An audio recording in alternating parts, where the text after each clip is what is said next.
It is March 13th. We had a great day of ministry at Bike Week today. We started out having breakfast with Wild Bill for America, Bill Finley, at C's Waffles in South Daytona. Got a waitress named Dominique and was able to share the gospel with her and pray with her. We went outside and we were killing a little time because Bill suggested we go to a place called Hangsters, which is a hot rod dealership. And they take old classic cars and they either buy them or restore them and they sell them for big bucks. But they weren't open till 10, so we were just killing a little bit of time in the parking lot.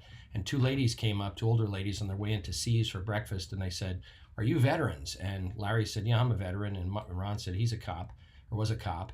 And they said, "Thank you so much for your service." And we said, "No problem." And they went inside and grabbed two gospels, went inside, shared one with each of them, which was kind of cool.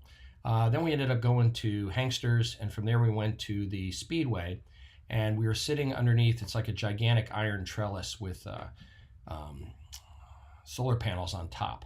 And so it was a little bit of shade, which is good because I need to spend more time in the shade than in the sun. And sat down, there was a guy named Chuck at our table that we were sitting at.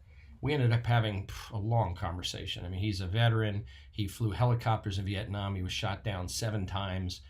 He's done very, very well financially, but we had a long conversation and ended up trying to share the gospel with him, and he just didn't want to hear it. And for the first time in years, he's the 5th person in my whole history who said, "No, I won't take that Gospel of John from you." And so it's been a lot of years since the last one, and it just happened again today. And I just said to him, I said, "Man," I said, I've done this thousands and thousands of times, and I've only had 4 people say, "No, I won't take this. I don't want you to be the 5th." I said, "What harm can it take? Take it and read it when you have time." He said, "Nope, don't want to talk about religion." Or I said, "It's not about religion. It's a relationship with God through Christ." He said, "Nope, not interested." So we parted as friends, I mean, it wasn't offended or anything, just it wasn't interested. So anyway, then I was sitting on my motorcycle and a lady came up to me and she said, "I like the color of your Indian." And we started talking. She's from Springfield, Massachusetts. Her name is Paula. She has an Indian and she has a Harley. And she's retired and she's down there just enjoying Bike Week with her toy hauler trailer, and ended up having a long conversation with her and ended up sharing the gospel with her. And that was another bizarre one. I mean, she said, "If everybody would just obey the 10 commandments, she said everything would be fine." I said, "Yeah, but we can't obey the 10 commandments. We have a sinful nature." And she goes, "You know what?" She said, God sent Jesus Christ to earth to die for us. And she said, nobody cares about that. And she said, "I think it was the biggest mistake God ever made was sending his son down to sacrifice himself for people who could care less." And so I talked with her further about it. We had a decent conversation, but she just really wasn't interested. She did take a Gospel of John and she said she'd read it, so we'll see what happens there. Then we were looking at another motorcycle that was just across from us, and it had Tail of the Dragon stickers on the back. And when the guy came over to his bike and went over and talked to him, his name was Kirk.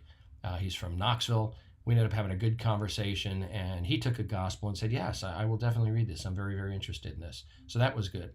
And then we were heading back to Gators to spend the night, and we were on a 3-lane road. The left lane was left turn only, the middle lane was straight, and the right lane was right turn only.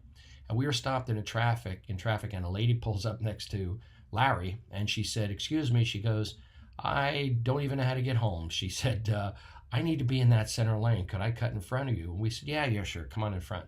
So we let her get in front. So I followed her down the road, and when she stopped at a light, I jumped off my bike, grabbed 2 Gospels of John, and ran up to the window, knocked on the window, and she rolled the window down. And I gave it to her real quick and explained what it was. And she said, "Thank you, thank you." Ran back to the motorcycle, and she's waving out the window, thanking us. And we watched them actually start reading through the Gospel while they were sitting in traffic. That was kind of cool. And then we went to dinner tonight, and we had a waitress named Sarah, and we ended up sharing the gospel with Sarah and praying with her and praying for her situation. And so, it was a really, really good day, and we can't wait to see what's going to happen tomorrow.